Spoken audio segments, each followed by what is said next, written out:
વિદ્યાર્થી મિત્રો, તો આજે આપણે વાત કરવા જઈ રહ્યા છીએ પ્રકરણ 2 ખોરાકના ઘટકો ક્લાસ 6ની જીસીઆરટી. તો હવે આપણે જાણીએ સૌથી પહેલાં પોષક તત્વો એટલે શું. ખોરાકમાં શરીર માટે જરૂરી ઘટકો હોય છે જેને પોષક તત્વો કહે છે. મુખ્ય પોષક તત્વો કાર્બોદિત, પ્રોટીન, ચરબી, વિટામિન અને ખનિજ ક્ષારોનો સમાવેશ થાય છે. આ ઉપરાંત ખોરાકમાં પાચન રેશા અને પાણીનો પણ ઉપયોગ કરવામાં આવે છે. હવે જાણીએ કાર્બોદિત વિશે. કાર્બોદિત એ શરીરને શક્તિ આપે છે. મુખ્ય સ્ત્રોત ચોખા, ઘઉં, બટાકા, શેરડી, મકાઈ અને શક્કરિયા છે. કાર્બોદિતના પરીક્ષણ માટે આયોડિનનો ઉપયોગ કરવામાં આવે છે. હવે જાણીએ પ્રોટીન વિશે. શરીરના વિકાસ અને સમારકામ માટે જરૂરી હોય તેને પ્રોટીન કહે છે. મુખ્ય સ્ત્રોત દાળ, ચણા, મગ, વટાણા, સોયાબીન, દૂધ, ઈંડા, માંસ અને માછલી છે. પ્રોટીનનું પરીક્ષણ કોપર સલ્ફેટ અને કોસ્ટિક સોડાનો ઉપયોગ કરીને કરવામાં આવે છે. હવે આપણે જાણીએ ચરબી વિશે. શરીરને શક્તિ આપે અને કાર્બોદિત કરતાં વધુ શક્તિ ધરાવે છે. મુખ્ય ચરબીના સ્ત્રોત છે તેલ, ઘી, માખણ, બદામ અને મગફળી. ચરબીનું પરીક્ષણ માટે સાદા કાગળનો ઉપયોગ કરી શકાય છે. હવે જાણીએ આપણે વિટામિન વિશે. શરીરને રોગ સામે રક્ષણ આપે છે અને જુદા જુદા પ્રકારના વિટામિન હોય છે, જેવા કે E, C, D, E અને K. આ વિટામિનના પ્રકાર છે. વિટામિન બી કોમ્પ્લેક્સ પણ એક વિટામિન છે. દરેક વિટામિનનું કાર્ય અને સ્ત્રોત અલગ અલગ હોય છે. હવે આપણે જાણીએ ખનિજ ક્ષારો વિશે. શરીરના યોગ્ય વિકાસ અને કાર્ય માટે જરૂરી છે. મુખ્ય ક્ષારો કેલ્શિયમ, લોહ, આયોડિન અને ફોસ્ફરસ છે. દરેક ખનિજ ક્ષારનું કાર્ય અને સ્ત્રોત અલગ અલગ હોય છે. પાચક રેસાઓ વિશે આપણે જાણીએ. પાચનમાં મદદ કરે છે તેને પાચક રેસાઓ કહે છે. તે મુખ્ય ફળો, શાકભાજી અને અનાજમાંથી મળી આવે છે. હવે જાણીએ શરીરમાં પાણીની જરૂરિયાત.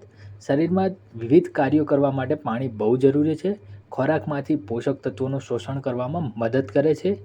શરીરમાંથી કચરો બહાર કાઢવા માટે પણ પાણી મદદ કરે છે. હવે આપણે જાણીશું સમતોલ આહાર કોને કહેવાય. જે આહારમાં આપણને બધા જ પોષક તત્વો યોગ્ય માત્રામાં હોય તેને સમતોલ આહાર કહીએ છીએ.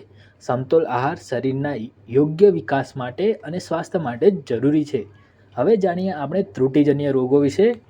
તો પોષક તત્વોની ઉણપને કારણે થતા રોગોને ત્રુટિજન્ય રોગો કહે છે. ઉદાહરણ તરીકે વિટામિન એની ઉણપથી રતાંધળાપણું આવે છે. વિટામિન સીની ઉણપથી સ્ક્રીવ આવે છે. વિટામિન ડીની ઉણપથી સુક્તાનનો રોગ થાય છે. ખનિજ ક્ષારોની ઉણપથી પણ રોગો થાય છે. હવે આપણે જાણીએ મુખ્ય શબ્દો. અહીંયા જોઈએ તો પોષક તત્વોને ન્યુટ્રિશન આપણે કહીએ છીએ. કાર્બોદિતને કાર્બોહાઈડ્રેટ, પ્રોટીનને પ્રોટીન, ચરબીને આપણે ઇંગ્લિશમાં ફેટ કહીએ છીએ. વિટામિન્સને વિટામિન, ખનિજ ક્ષારોને આપણે મિનરલ્સ કહીએ છીએ. પાચન રેસાઓને ડાયટરી ફાઇબર કહીએ છીએ અને સમતોલ આહારને બેલેન્સ ડાયટ કહીએ છીએ. ત્રુટિજન્ય રોગને ઇંગ્લિશમાં આપણે ડિફિશિયન્સી ડિસીઝ કહીએ છીએ. હવે આપણે જાણીશું વિટામિન અને તેની ઉણપથી થતા રોગો અને તેના લક્ષણો. હવે સૌથી પહેલાં જાણીએ આપણે વિટામિન એ. વિટામિન એની ઉણપથી રતાંધળાપણું આવે અને રાત્રે ઓછું દેખાવાની અને નબળી દૃષ્ટિ થાય. હવે બીજી વસ્તુ વિટામિન B1. વિટામિન B1ની ઉણપથી બેરી થાય, નબળા સ્નાયુઓ થાય અને ઓછી શરીરમાં શક્તિ અનુભવાય.